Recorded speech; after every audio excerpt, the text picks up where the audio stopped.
A prisão do Steve Bannon foi um duro golpe para a campanha do Donald Trump à reeleição de presidente dos Estados Unidos. Mas também vai reverberar intensamente aqui no Brasil, sobretudo na família Bolsonaro, cujo filho, o Eduardo Bolsonaro, já tinha sido designado pelo Steve Bannon para ser o que mesmo? O alto comissário daquela internacional direitista que estava planejando o Steve Bannon. O Eduardinho seria o responsável pela América Latina junto ao antigo grão-mestre, o Steve Bannon.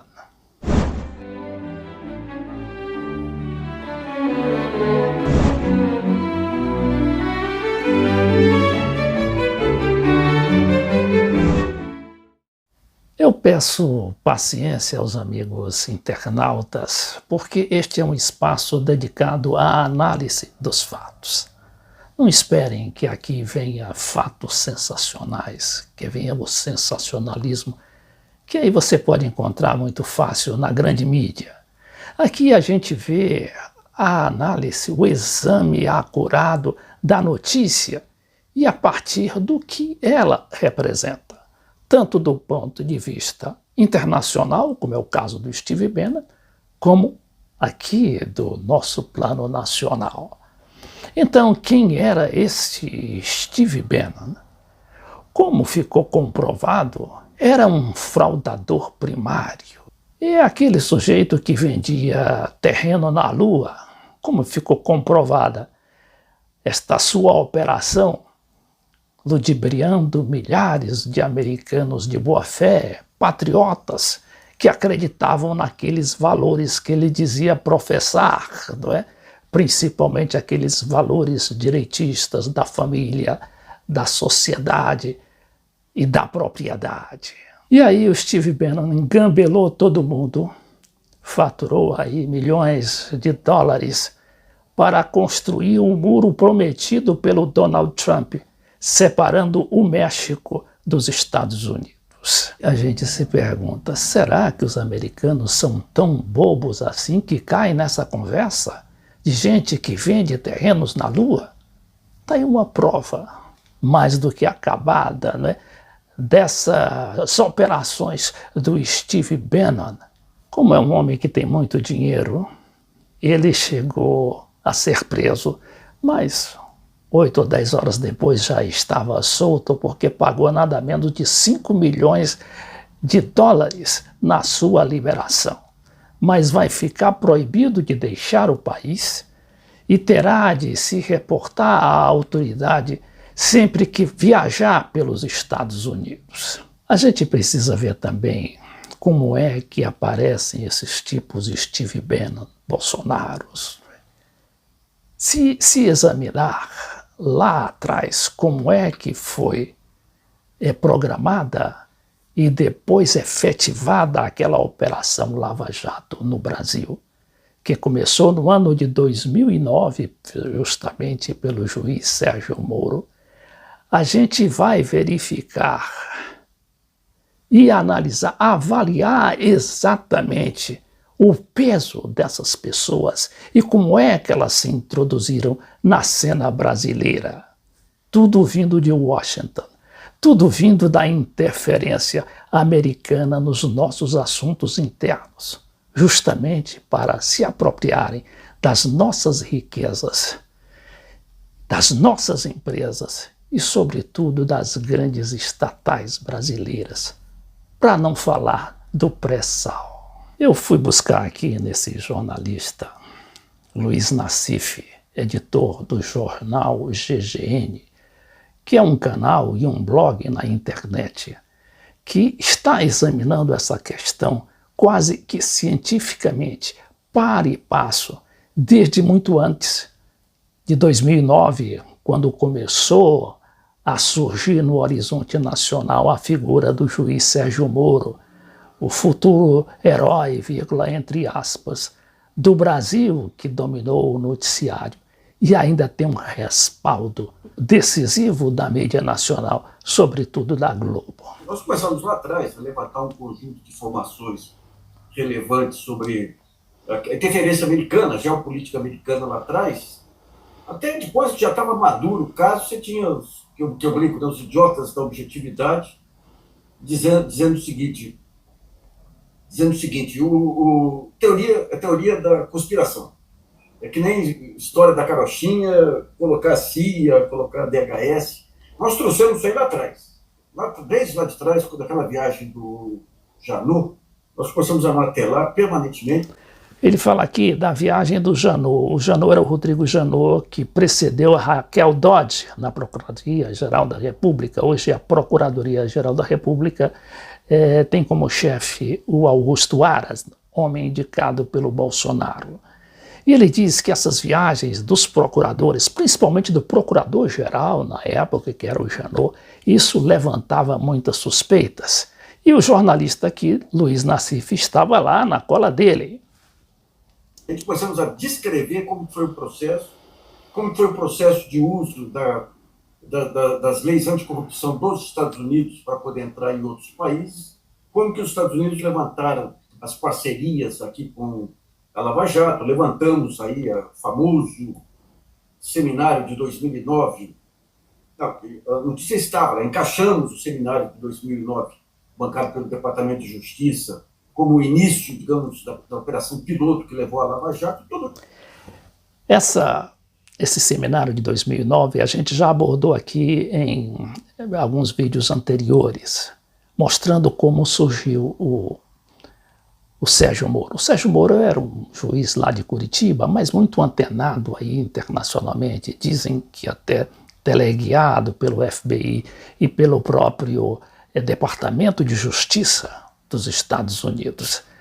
E o juiz Sérgio Moro reuniu aqui, em pleno governo Lula, imaginem, e sem a autorização, nem o conhecimento do chanceler na época, nem do ministro da Justiça, eu acho que era o Márcio Tomás Bastos, e o chanceler era o Celso Amorim, mas não tomou conhecimento de nada, porque foi tudo feito pelo juiz com dinheiro dos Estados Unidos, que reuniu aqui nada menos que 30 ou 50 juízes e procuradores de todos os países latino-americanos, que depois foram seriamente afetados na sua política interna, inclusive com a derrubada de governos. Tem agora, né? Lá atrás, nós mostramos o controle do chamado Estado Profundo americano sobre o Facebook, quando você tem um cerco em cima do Facebook por conta da campanha russa e tudo, deixa o Facebook, o Mark Zuckerberg de joelho, ele vai até o Congresso. Pela primeira vez ele se defronta com o poder de Estado, do maior Estado do mundo, né? E a partir de lá ele é encaminhado para o Atlantic Council, aquele think tank aí que congrega esse Estado profundo norte-americano. É o pessoal que lançou a Lava Jato lá nos Estados Unidos, que deu para o deslumbrado do Rodrigo Janot cargo de conselheiro, que tinha contato com procuradores gerais da América Latina, que você teve lá o famoso depoimento de um funcionário do Departamento de Estado, Departamento de Justiça, mostrando como que eles montaram com a Lava Jato essa operação, com a base de Curitiba essa operação. Então, lá atrás, nós trouxemos esses pontos aí. Há uns 2 anos, começamos a investigar, depois do Bolsonaro no poder, a ligação da indústria do crime nos Estados Unidos, justamente com o Steve Bannon, né? Olha aí, a indústria do crime nos Estados Unidos, envolvida todo esse processo de montagem aqui no Brasil da Lava Jato, que redundou depois, não é? Na queda da Dilma, na prisão do Lula e na eleição do Bolsonaro. Bancando as ditaduras nos diversos países emergentes, aí, o Brasil entre eles, obviamente. E sempre dentro, quem que bancava? Está bem mapeado, mas mostrando claramente como que se deu essa aproximação. Quem que são os grupos que bancavam essa ultradireita pelo mundo, financiando o Steve Bannon. Você tinha a indústria de armas, que sofre um baita revés nos Estados Unidos, com aqueles massacres em escolas e passa a postar onde? Austrália e Brasil, os dois países que entram nesse discurso dois dos países que entram no discurso de ultradireita. A indústria dos cassinos, mostramos aí o Flávio Bolsonaro, que é o representante comercial da família, indo conversar com a máfia dos cassinos em Los Angeles, mostrando, e Las Vegas, aliás, mostramos como que essa indústria do cassino juntou três governos absolutamente suspeitos. O primeiro-ministro de Israel, Bolsonaro e Trump. Mostramos como que nas últimas visitas do Bolsonaro aos Estados Unidos houve encontros aí daquele cara que canta Ave Maria, do Maria, que é da Embratur, né? O sujeito lá com a indústria, com parlamentares ligados à máfia dos cassinos. Então, a máfia do lixo também, com o caso que acabou morrendo, ó, que foi aquela questão do lixo que nós desbravamos aí para vocês. Então, todos esses pontos foram mostrados nas vinculações internacionais com as atividades políticas da ultradireita em diversos países. E quando você faz algo financiado pela indústria do crime, ou aquela indústria que transita na divisória do crime, como a indústria de armas, cassinos, e bingos e tudo, obviamente você está tratando com pessoas que não são guiadas aí, ou contidas pelas regras da moralidade. E daí você teve o caso Trump, aí o Steve Bannon hoje, ele preso nos Estados Unidos, saiu pagando um depósito de 7 milhões de dólares. Agora, veja bem, ele é o segundo ex-funcionário da Casa Branca e sexto membro do círculo interno da presidência a enfrentar acusações criminais. Você tinha o Paul Manafort, que atuou como presidente. Olha aí, muita gente do governo Trump, inclusive já trancafiada, presa por corrupção.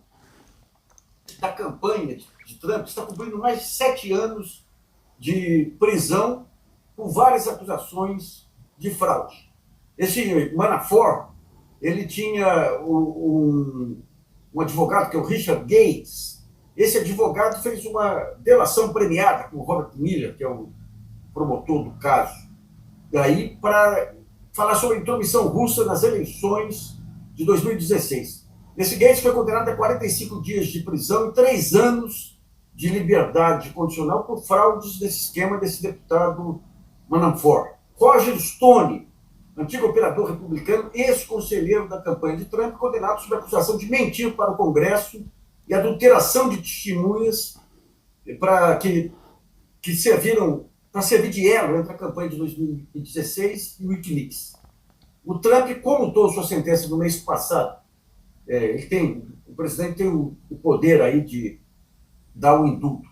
Um pouquinho antes do Stone começar a cumprir 3 anos e 4 meses de prisão. E, finalmente, Michael Cohen, que é advogado pessoal do Trump, está cumprindo uma sentença de prisão de 3 anos por um esquema de pagar em sigilo em 2016, 2 mulheres que alegaram ter tido casos com o Trump. E o Trump não está envolvido com milícias. Daí você vê a dificuldade que tem o Brasil como institucionalmente. O Trump perto do Bolsonaro, o Trump é um colarinho branquíssimo. O Bolsonaro tem colarinho branco, não tem nem a sutileza do colarinho branco. Né? E aqui o que está ocorrendo com o Bolsonaro aqui, nós avançamos ontem, hoje eu detalhei no xadrez, que é esse avanço aí do Bolsonaro, substituindo aquela truculência primária dele aí, por esquemas de cooptação. E aí a gente tem um quadro, não é, do que será o Brasil e o governo Bolsonaro a partir da prisão do Steve Bannon. Porque agora tudo deve vir à tona. E aí eu só espero que a mídia não vá utilizar aquele seu poder como fez recentemente para proteger a Lava Jato. A mídia que poderá até ter um acordo aí com o governo Bolsonaro. Mas mesmo assim, a gente espera que a população despertar, né, realmente para o que está acontecendo e o que poderá acontecer com o país nas mãos dessa gente.